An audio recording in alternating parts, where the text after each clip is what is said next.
The deepest feelings often go the quietest, but silence doesn't mean absence. It means everything's getting real. You felt the shift, didn't you? One moment, they're warm, present, lighting up when your name appears on their phone. The next, distant, dry replies, long silences, and your heart. It's in limbo, waiting for a signal that may never come. You're left wondering, did I mess up? Or worse, was it even real? You're standing in a room full of mirrors. Every mirror reflects you. Until one doesn't. You step in front of it, expecting to see your reflection, your effort, your love, your consistency, but it's blank. Cold glass, no reflection. And in that moment, something breaks inside you. That's what it feels like when someone you know felt something, suddenly acts like nothing happened. But here's the truth, my friends. Most people aren't ignoring you because they feel nothing. They're ignoring you because they're feeling too much, and they don't know how to handle it. See, we've been sold this fairy tale that when someone loves you, they'll always show up, always speak up, always stay close. But life and real love aren't that simple.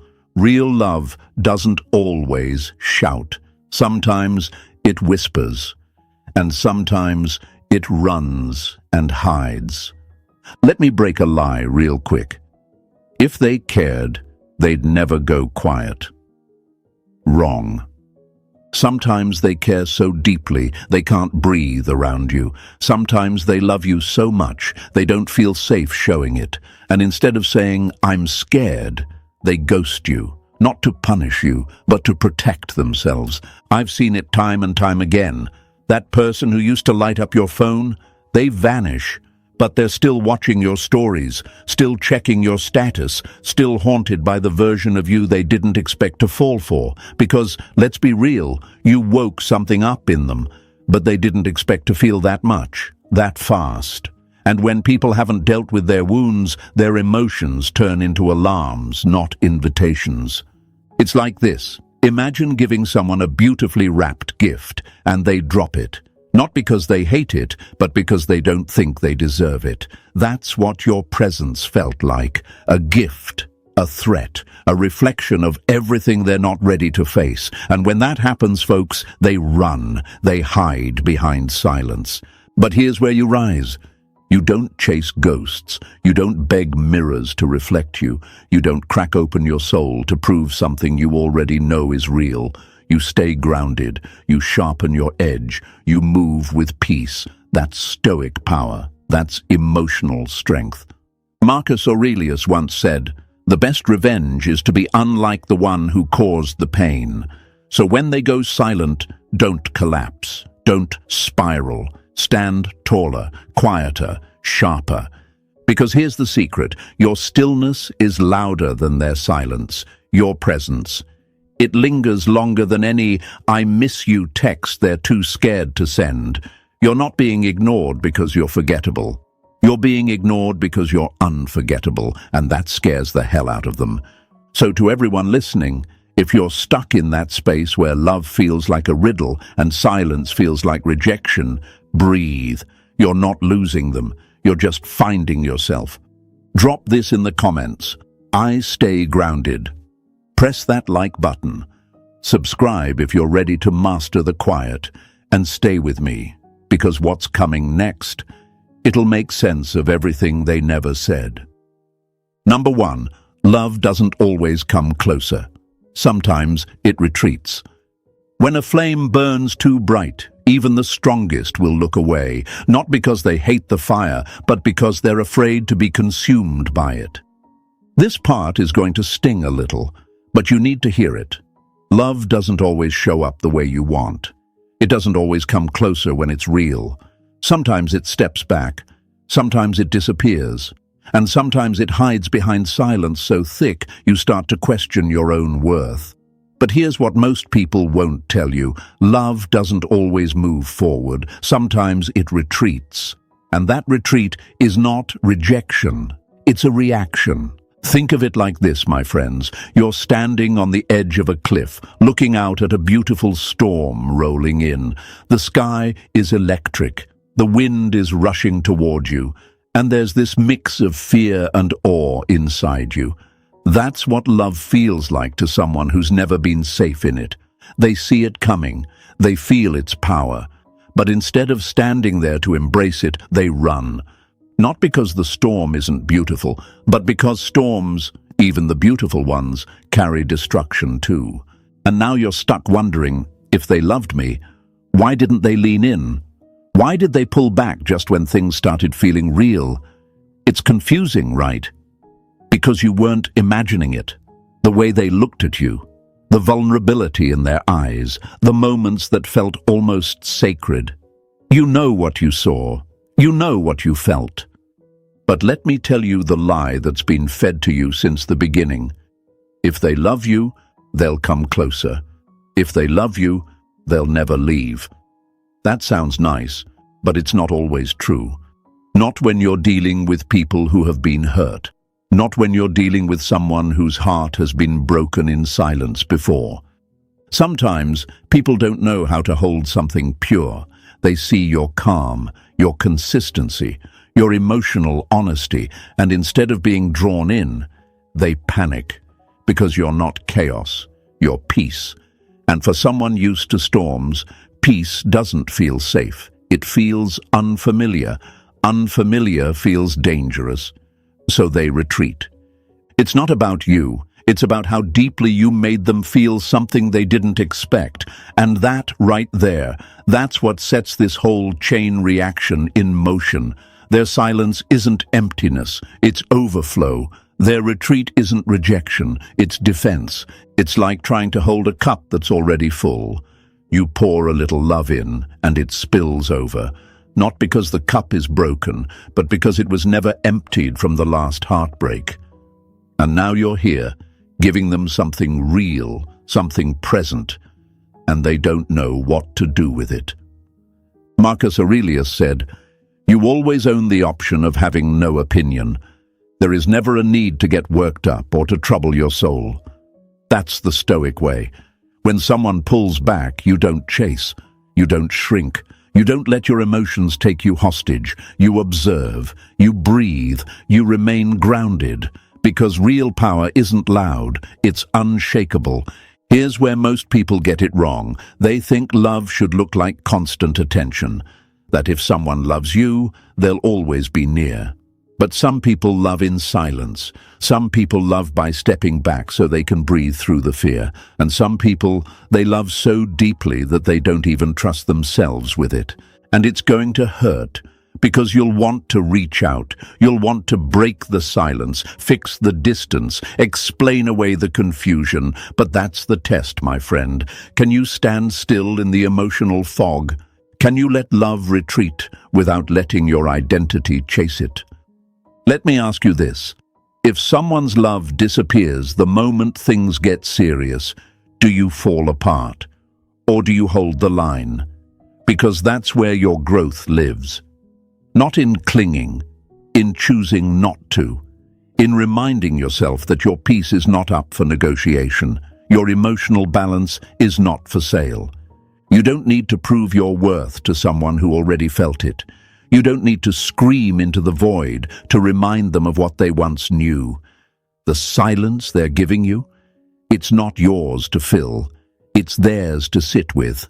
And yes, it will feel unfair, it will feel one-sided, but growth often does. This is where you go inward, where you rise without rescue, where you sharpen your discipline. You become the man who doesn't break under emotional withdrawal. Because one day, they're going to remember your stillness, not your anger, not your begging, your stillness, your restraint, your unshakable presence. And that's going to hit deeper than any text message ever could. So I want you to say this, write this, type this into the comments right now. I remain steady when love retreats. Not just for me, for you. Show them. Show yourself. Show the world around you that when things get quiet, you don't fall.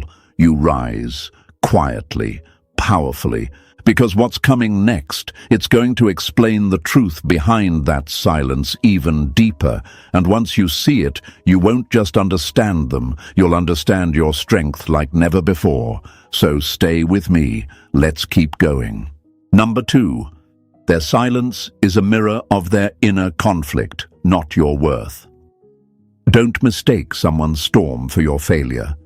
Sometimes their silence has nothing to do with you, and everything to do with what's collapsing inside them.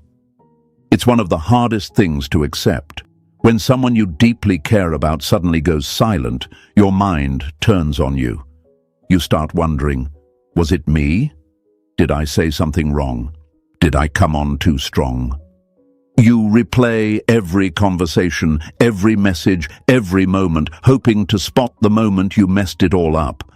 But what if I told you it wasn't you at all? What if the silence you're experiencing is not a reflection of your failure, but a reflection of their inner chaos? Listen to me, my friends.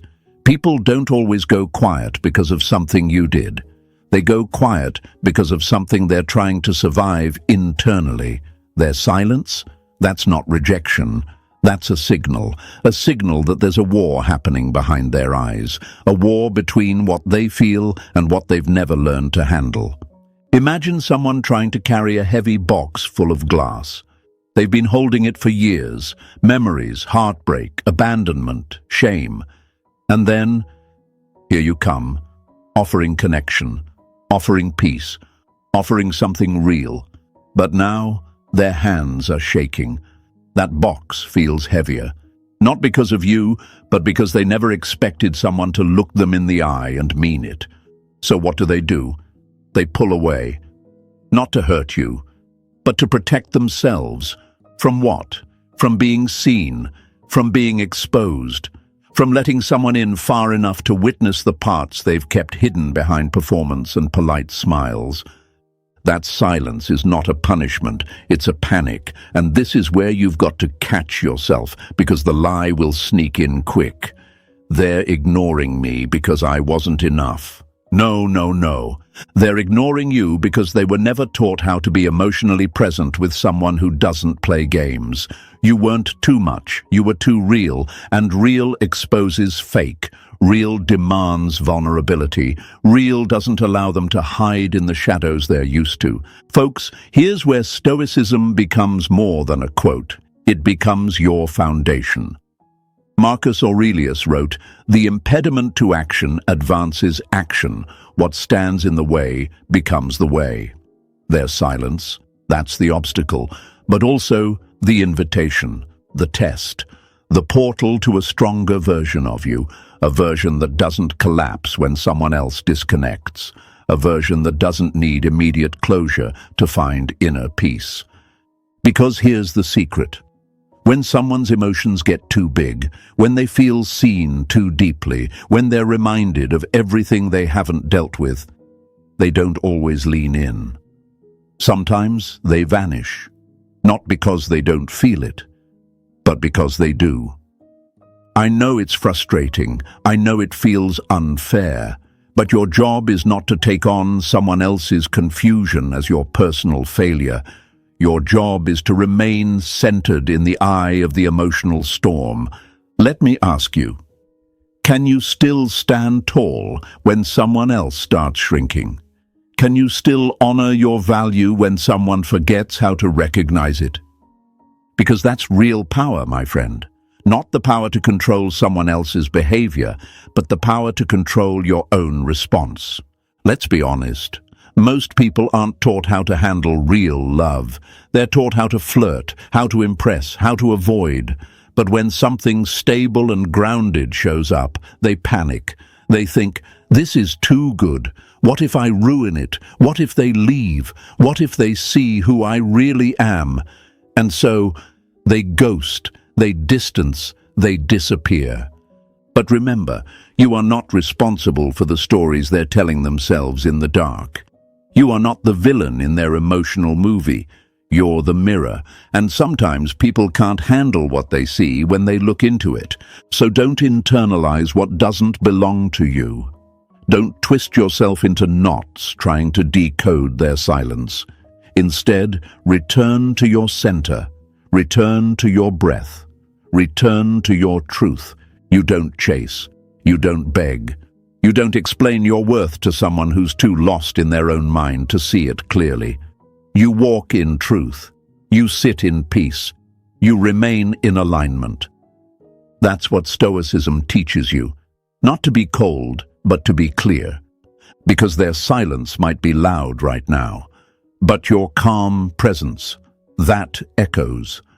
And one day, when the noise inside them quiets down, they'll remember the one person who didn't try to fix them, pressure them, or collapse with them. They'll remember the one who stood tall in the silence and chose not to make it personal. So drop this in the comments if you feel it. I don't shrink in silence. Say it, show it, claim it, not just for them, but for the man you're becoming. And stay with me, because the next truth might just unlock the reason why this silence doesn't mean it's over. It means they're watching something even deeper. Number 3, they're testing safety, not playing games. Sometimes they don't ask, "Can I trust you?" They ask, with silence, with distance, with disappearance, and how you respond answers everything. Let's clear something up real quick, because I know what your mind's been whispering. They're playing games, they're messing with me, they're just trying to get a reaction. But what if I told you, it's not a game? Not in the way you think. What you're feeling might not be manipulation, it might be fear disguised as distance. And what looks like a test of power might actually be a test of safety. Here's the truth, my friends. When someone starts catching real feelings, like soul-shaking, heart-softening, future vision kind of feelings, they panic. Not because it's wrong, but because it's too right. And when love hits that deep, they don't always move toward you with open arms. Sometimes they take a step back, quietly, emotionally, subconsciously. And they start watching, not your words, not your promises. They start watching your energy, how you hold yourself when the warmth disappears, how you act when the compliments stop, how you respond when nothing makes sense. This isn't about games. It's about survival. Because if they've been hurt before, betrayed before, left before, then love doesn't feel like comfort. It feels like a setup. And now they're waiting to see if you're real or if you'll crumble the moment they stop feeding your ego with constant affection. Let me paint it for you. They used to send those sweet messages every morning. They used to reply fast, ask how you're doing, make little jokes. Then, out of nowhere, cold, dry, delayed, distant. Now here's what most men do in that moment. They panic. They text more, over-explain, start asking, "What's wrong?" They lean in harder, beg for clarity. And the more they do that, the more they pulls away.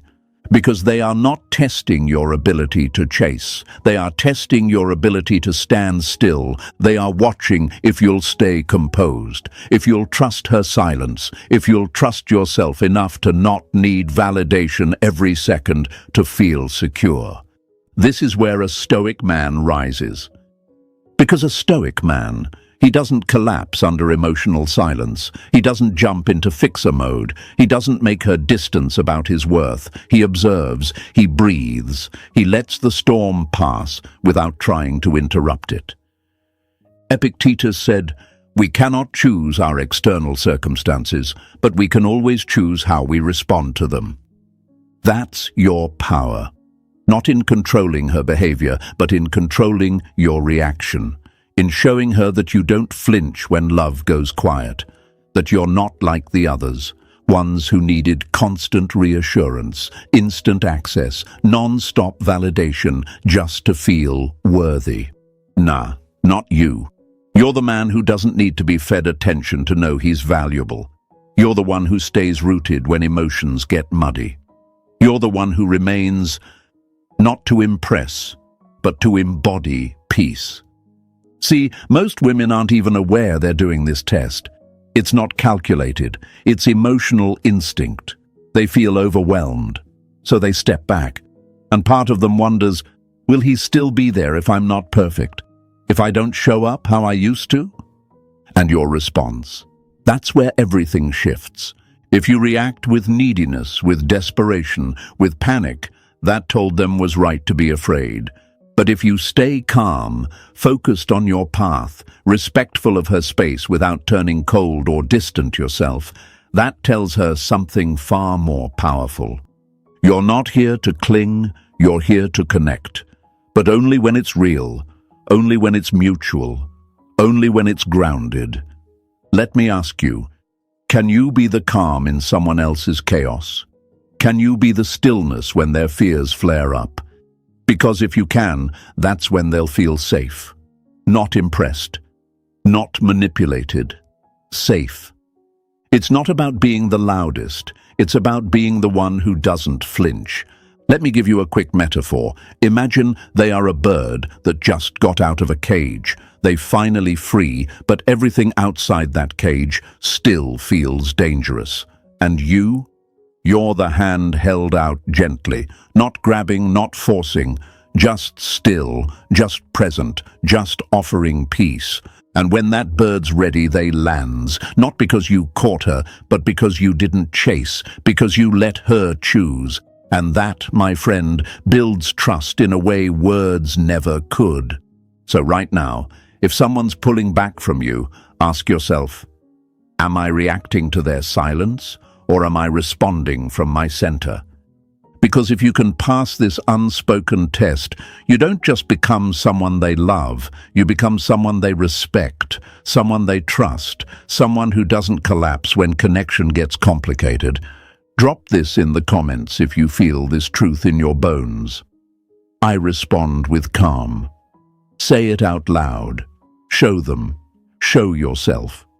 Show the world that you're not just another guy who falls apart when someone takes space. You're the one who holds it with grace. And stay with me, because what we're about to explore next might just flip the entire script and reveal the real reason they're afraid of being fully seen. Number 4, they fear being seen. Because being seen means being vulnerable. To be seen is to be known. And to be known is terrifying when your past has taught you that love always comes with pain. Let's be real, my friends. Most people don't actually fear being loved. They fear being seen. And there's a big difference. Love can be flattering. It can feel light, safe, exciting when it's shallow. But when love gets real, when it starts peeling back their layers, opening up the doors they kept locked for years, that's when people panic. Not because you're doing anything wrong, but because suddenly they feel exposed. And when someone has lived most of their life behind emotional armor, exposure feels like danger, not connection. Imagine a person walking through life wearing sunglasses, headphones, a thick winter coat. The world can barely touch them. They've survived like this. They're used to deflecting, smiling on command, giving just enough to keep people curious, but never enough to be truly understood. Then you show up, and you don't just want the surface, you want their truth. You listen without interrupting. You don't fall for the mask. You see past it. You start reaching into spaces they never invited anyone into. And that, folks, is where the fear sets in. Because now it's not just attraction, it's intimacy. And intimacy requires vulnerability, the raw kind, the scary kind, the kind that says, if I let you see the real me, will you still stay? That question doesn't get asked out loud. It shows up in withdrawal, in silence, in the sudden shift from warm and open to cold and confusing. One day they're joking with you, texting like their heart is on fire. The next, you're met with walls you didn't build and silence you didn't deserve. But here's what you need to understand. This isn't about you being too much. It's about them not being ready to be seen. And the deeper the connection feels, the louder that inner alarm gets. They start asking themselves, what if he sees my broken parts? What if he finds out I'm not as confident as I pretend to be? What if he sees the fear behind my flirting? and doesn't want me anymore. So instead of getting closer, they disappear, not because they don't care, but because they care too much, and now they're scared they'll be found out. That the real them won't measure up to the version of themselves they tried to present. It's tragic, really. You're there, offering something real, something honest. And they're running, not from you, but from their own reflection in your presence. Marcus Aurelius once said, "If someone can prove me wrong and show me my mistake in any thought or action, I shall gladly change, for I seek the truth." But most people aren't like that. They don't seek truth, they hide from it, especially when it's their own.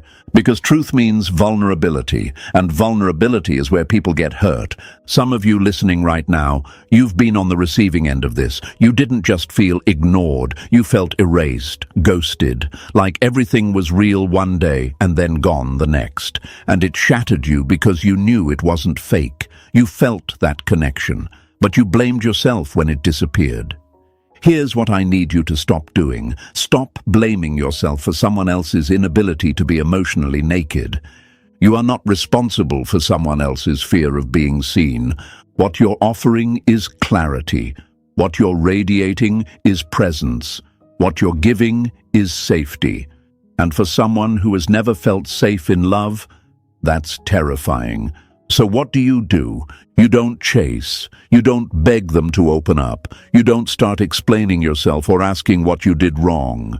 You remain still. You become the lighthouse, not the wave. You stay lit. You stay grounded.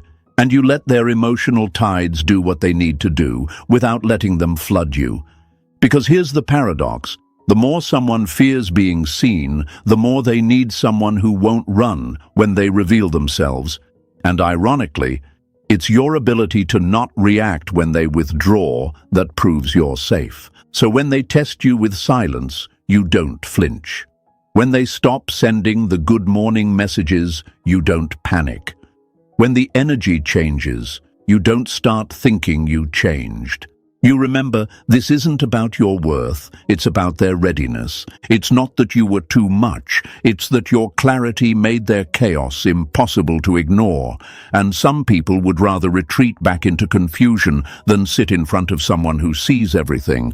You're not there to convince anyone to be ready for love. You're there to stay aligned with the kind of love you're ready to give. And that love starts with you. Drop this in the comments if you're done making their silence about your value. I am not the problem. Write it, speak it, show it. Because your power lies in refusing to shrink just because someone else isn't ready to rise. And what we're about to reveal next is going to expose the deep-rooted past pain they've been carrying and why you triggered it without even knowing. Stay with me. We're not done yet. Number 5. They've been hurt before, and love feels like risk, not reward. When someone's been burned by love, even kindness feels like fire.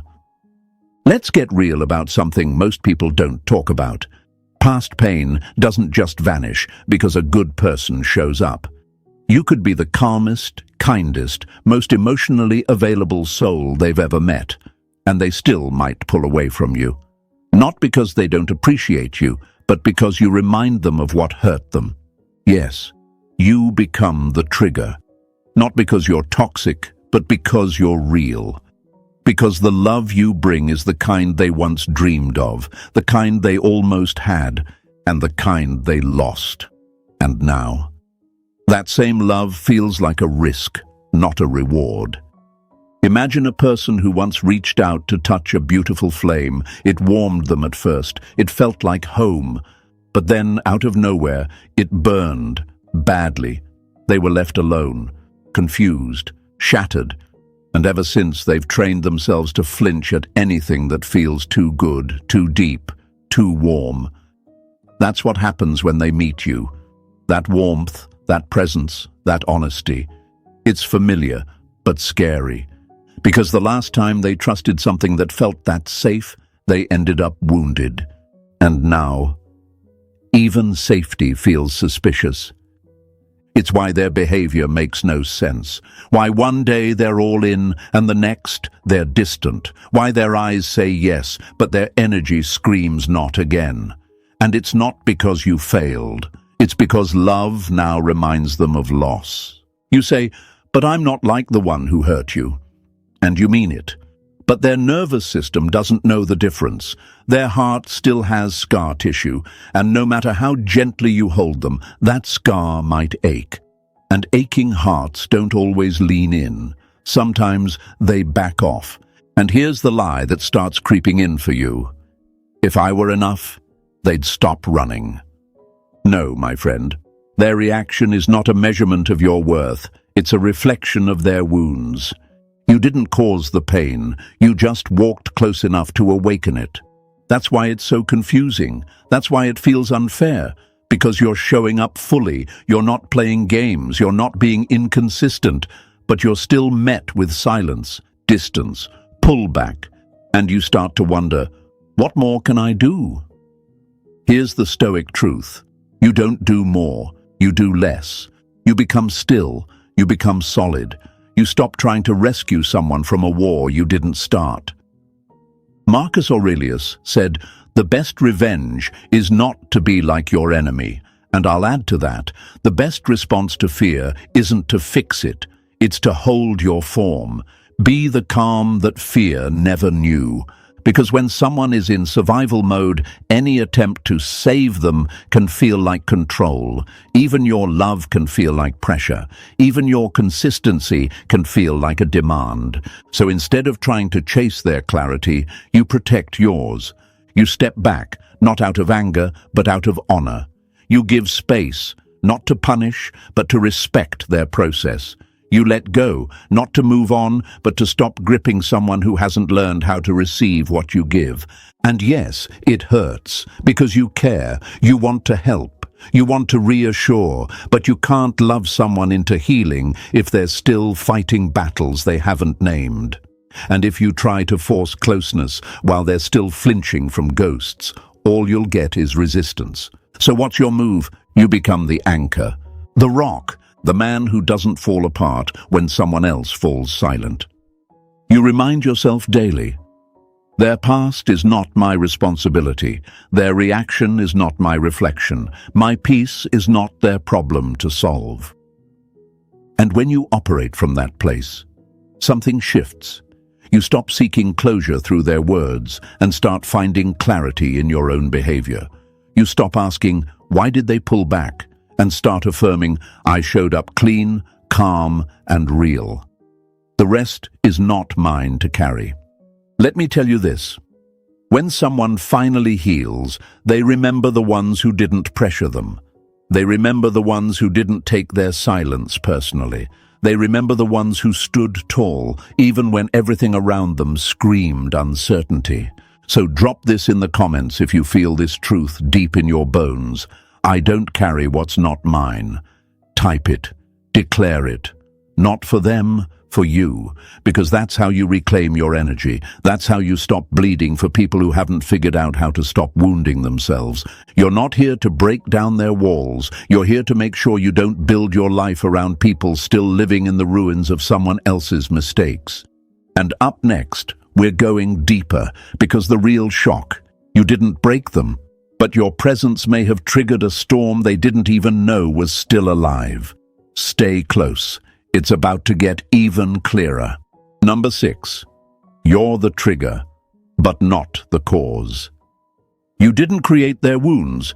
You just walked close enough to make them feel it again. Let that one sink in.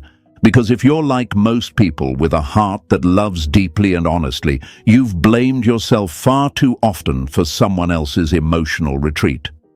You've sat there staring at your phone, rereading conversations, wondering where it all went wrong, what you said, what you missed, what you could have done differently. But what if I told you you didn't do anything wrong? What if I told you that the love you brought into their life didn't break them, it revealed them? Here's the hard truth, my friends. Sometimes your presence triggers something that's been sleeping inside them for years. You didn't hurt them, but the way you showed up, the honesty, the consistency, the peace, You unintentionally became the mirror they weren't ready to look into. And what happens when a mirror is too clear? People flinch. They turn away. They run, not from you, but from what they suddenly see in themselves. Imagine this. Someone's been living in a dimly lit room for most of their life. They've adapted to it, learned how to move around without bumping into furniture. That dimness has become comfort, familiar. Then you walk in, bright, intentional, emotionally clean. You open the blinds, you let the sun in, and now everything is visible. Every corner, every crack, every cobweb they never had to look at before. It's blinding and painful, not because the light is cruel, but because the truth exposes. That's what your love did. It didn't control, it didn't demand. It simply existed, authentic and powerful. But to someone who's still carrying unhealed pain, that kind of presence doesn't feel safe. It feels dangerous. Because if they lean into you, they'll have to drop the shield. And if they drop the shield, they'll have to feel again. And if they feel again, they risk breaking all over again. So they do the only thing their survival brain knows how to do. They create distance, they go quiet, they pull away, not because you were toxic, but because they still haven't learned how to love without expecting pain. That's why it hurts so much for you, because you felt how real it was. You know you didn't bring chaos, you brought calm. But that calm clashed with the chaos they've lived in, and sometimes peace feels more threatening than pain. It's twisted, I know, but it's real. And here's where most men lose themselves. They personalize the retreat. They think, if I hadn't texted that, if I had just pulled back first, maybe they wouldn't have gone cold. But that's a trap. Don't twist your soul trying to prevent someone else's emotional unraveling. Their reaction is not your responsibility. It's not your job to prove you're different. It's not your duty to make them feel safe. It's not your burden to carry their unfinished healing. Your only job? Stay grounded, stay still, stay clear on what you brought. Epictetus said it best.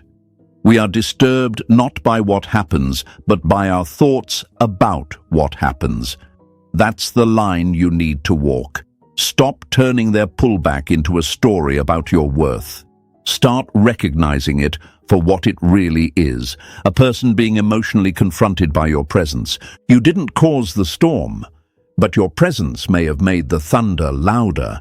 And for someone who's been pretending the sky was clear, that thunder is terrifying. So now what? Do you chase? Do you double text? Do you send long, thoughtful messages, hoping they'll snap out of it and return to the way things were? No. You return to you. You return to your routine. You return to your stillness. You return to your path. Because what triggered them might one day heal them, but it won't be because you dragged them to the finish line. It'll be because you stepped back and let them face themselves in the silence. That's what Stoicism looks like in love. Not detachment, discipline, not emotional coldness, emotional command. So if you're in that place right now where everything felt aligned until it didn't, where you were rising with someone and suddenly they vanished into their own shadows, breathe. You were the trigger, but you were never the wound. And there's a huge difference. Say it with me right now. Type it in the comments below if you feel this truth cutting through the noise. I am not the cause. Say it for the times you blamed yourself for someone else's unhealed past. Say it for the younger version of you who used to over-explain just to keep someone emotionally afloat. Say it for the version of you that's finally stepping into peace without needing permission to be at peace. And stay with me. Because what's coming next, it'll show you how even in silence you're being watched, not with judgment, but with hope. Hope that you won't fall like the rest. And that, my friends, is when the story really starts to change. Number 7. They're waiting to see if you collapse without their attention. Anyone can be calm when they're loved. The real test is who you are when the love goes quiet.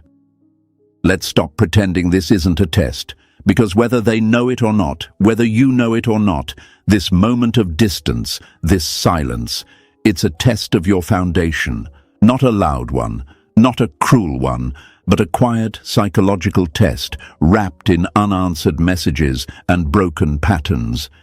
It's the test that reveals whether your strength is real or reactive. See, when someone starts falling for you, really falling, they begin to wonder, is this too good to be true? They've seen people perform affection before. They've met lovers who showed up as perfect until reality hit. They've opened their hearts just to watch someone fall apart the second things didn't go smoothly.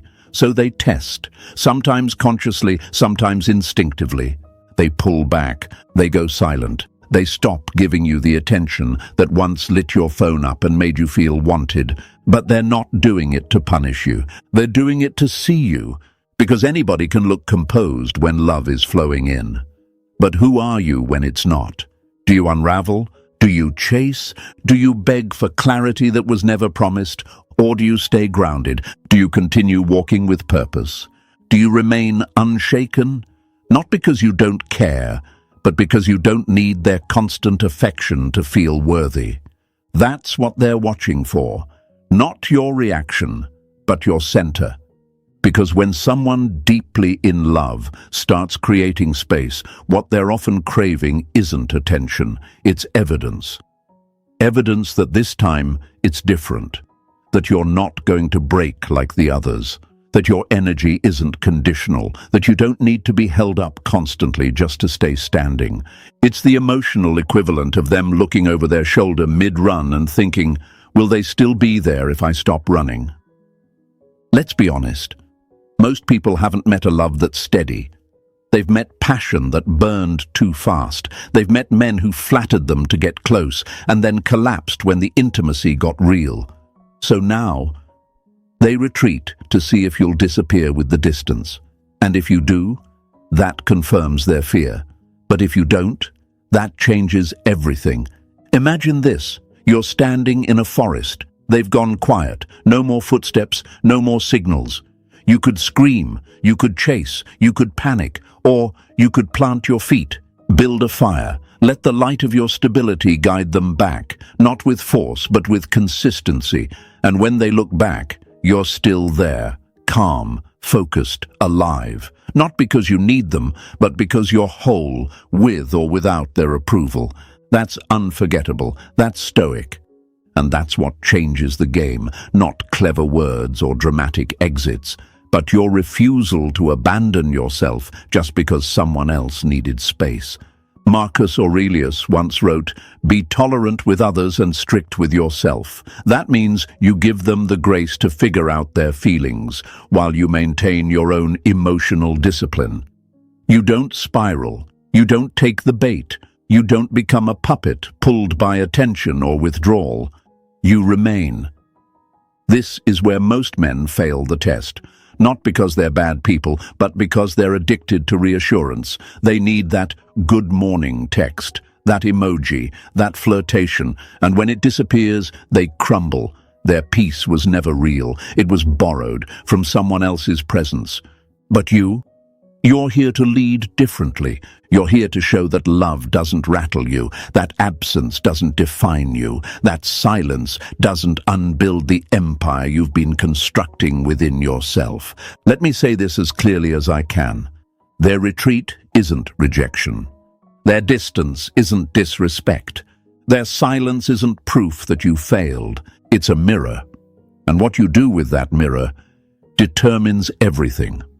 So if you're feeling that void, if the attention that once flowed like a river has dried up, breathe. This is not the time to react. This is the time to reveal. Reveal your inner strength. Reveal your emotional independence. Reveal the version of you who doesn't flinch when the affection fades. Because the truth is, they're watching.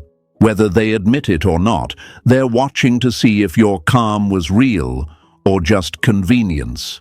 They're watching to see if your presence disappears when their praise does. And when you show them that your peace is not dependent on them, you become unforgettable, not because you forced them to stay, but because you didn't fall apart when they left. So if you're walking through this right now, I want you to type this in the comments and show it to yourself and the world.